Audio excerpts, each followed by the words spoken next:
الحمد للہ رب العالمین وبہ استعین واشهد ان لا الہ الا اللہ وحدہ لا شریک لہ واشهد ان محمدا عبدہ ورسولہ اما بعد.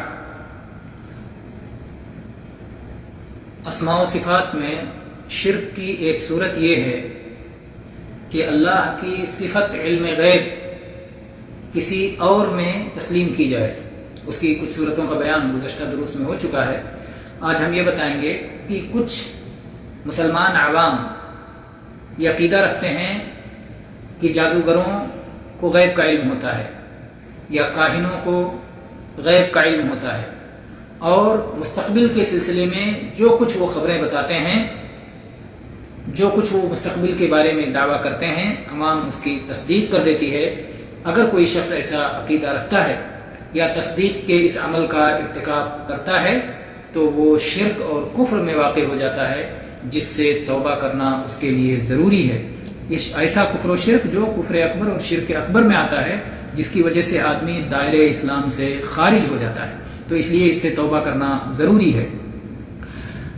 جیسے کہ اگر کوئی یہ سمجھے کوئی کہ فلاں وقت پر قطعی طور پر اتنی اور اتنی بارش ہوگی، اگر کسی نے یہ دعویٰ کیا، یا اسی طرح سے فلاں ملک قطعی طور پر فتح یاب ہوگا یا شکست خوردہ ہوگا، یا اسی طرح سے فلاں کے نصیب ایسے ہوں گے، فلاں شخص کو نفع ہوگا، اس کو اتنا مال ملے گا اور اس کو اتنا نقصان ہوگا، اتنا مال اس کا نقصان ہوگا، یا فلاں شخص فلاں وقت میں متعین وقت میں مر جائے گا. اس طرح کے جو دعوے کاہنوں کی جانب سے، جادوگروں کی جانب سے کیے جاتے ہیں، ان دعووں کے بارے میں یقینہ رکھنا کہ یہ سچ ہیں یا ان کی تصدیق کرنا، ان کو سچ ماننا، یہ انسان کو کفر و شرک میں مبتلا کر دیتا ہے.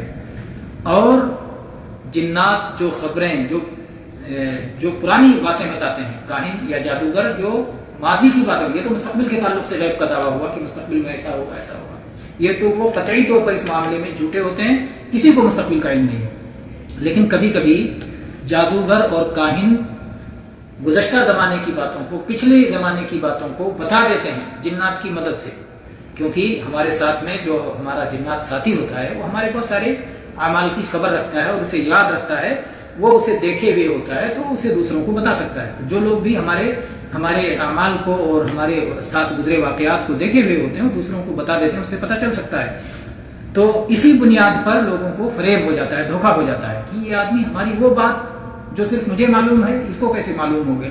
تو اس لیے اس بنیاد پر وہ مستقبل کی بات بتانے پر بھی اس کا اعتقاد کر لیتے ہیں، جبکہ ایسا درست نہیں ہے. اور مستقبل کے سلسلے میں جو بھی وہ دعویٰ کریں ان کی تصدیق کرنا ہمارے لیے جائز نہیں ہے. بہت سارے لوگ بہت تیزی کے ساتھ تصدیق کر دیتے ہیں اور اس طرح کی خبریں پھیلاتے بھی ہیں کہ فلاں سن میں فلاں جگہ فلاں چیز ہو جائے گی اور فلاں غالب آ جائے گا اور فلاں شکست کھا جائے گا. تو اس طرح کے جو دعوے کیے جاتے ہیں، یہ دعوے قطعی طور پر ایک مسلمان کو ان کی تصدیق نہیں کرنی چاہیے، کیونکہ مستقبل کا علم، غیب کا علم صرف اللہ کے پاس ہے، اللہ کے سوا اور کسی کو غیب کا علم نہیں ہے.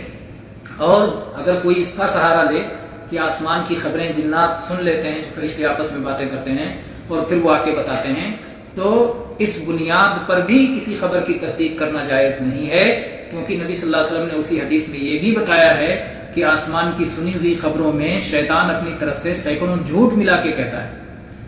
تو آپ کو کیسے خبر کی کون سی آسمان والی ہے اور کون سی شیطان کی جھوٹی بتائی ہوئی خبر ہے؟ اسی لیے کسی بھی خبر کی تصدیق نہیں کی جائے گی. مستقبل کے سلسلے میں کاہنوں کا، جادوگروں کا جو بھی دعویٰ ہوگا سب کو جھٹلایا جائے گا اور کسی کی تصدیق نہیں کی جائے گی.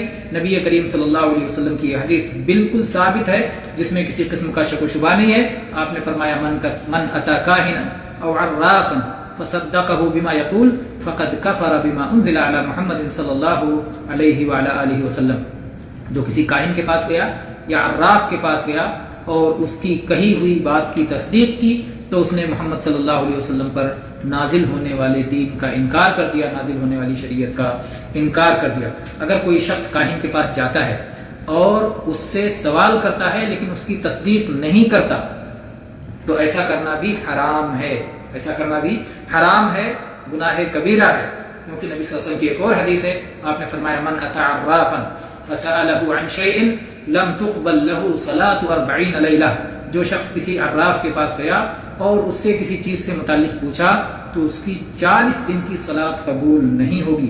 یہ حدیث صحیح مسلم میں 2230 نمبر پر ہے. تو اس لیے کبھی کسی حدیث میں وعید ہے کہ 40 دن کی صلاۃ قبول نہیں ہوگی، اور کسی حدیث میں یہ ہے کہ وہ شخص کافر ہو جائے گا. تو گویا جو تصدیق کرے گا وہ کافر ہو جائے گا، اور جو شخص تصدیق نہیں کرے گا، یوں ہی آزمانے کے لیے پوچھتا ہے، تو بھی اس کی 40 دن کی صلاۃ قبول نہیں ہوگی بھلے ہی تصدیق نہ کرتا ہوں. ان سے پوچھنا ہی جائز نہیں ہے، ان سے پوچھنا جائز نہیں ہے. واللہ تعالی عالم، والحمد للہ رب العالمین، وصلی اللہ علی نبینا وسلم.